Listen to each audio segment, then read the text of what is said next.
Light Coaching Center, Palavancha for JLM and JPA. Test ID 701.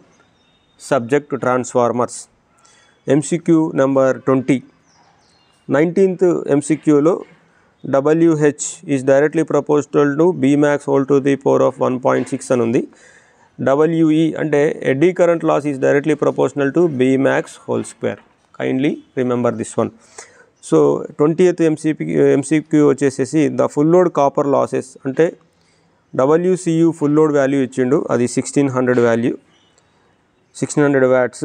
WI అనేది iron losses, అది 400 watts. అయితే half load దగ్గర core losses అడిగిండు. Half load దగ్గర అంటే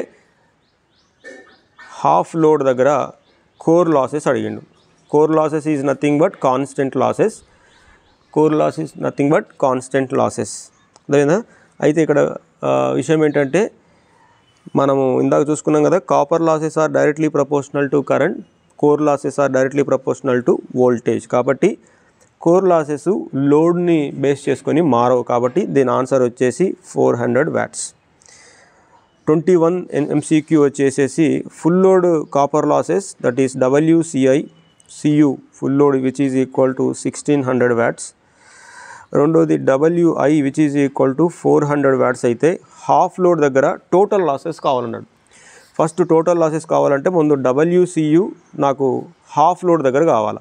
WCU హాఫ్ లోడ్ దగ్గర ఇందాక మనం చేసాం కదా, N² into WCU at full load. N అంటే ఏం చెప్పినా లోడ్, కాబట్టి N is equal to 1/2 whole square into 1600. Full load దగ్గర 16 కాబట్టి, సో 1/4 ఇంటూ 1600 అంటే ఇట్ ఈస్ 400 వాట్స్. ఈ ఓన్లీ కాపర్ లాసెసే, అర్థమైందా? ఈ only copper losses, half load దగ్గర కాపర్ లాసెస్. ఇప్పుడు మనకి టోటల్ లాసెస్ కావాలంటే WT which is equal to WCU at half load plus WI. WCU half load దగ్గర ఎంత? 400 వాట్స్.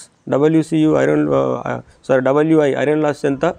400 వాట్స్. సో టోటల్ వచ్చేసి 800 వాట్స్ మనకు వస్తుంది అనమాట. అంటే ఆప్షన్ ఈజ్ సి.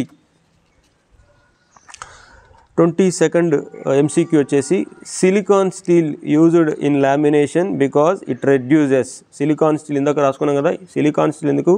హిస్టెరిసిస్ లాసెస్ని తగ్గించడానికి. లామినేషన్స్ ఎందుకు? ఎడ్డీ కరెంట్ తగ్గించడానికి.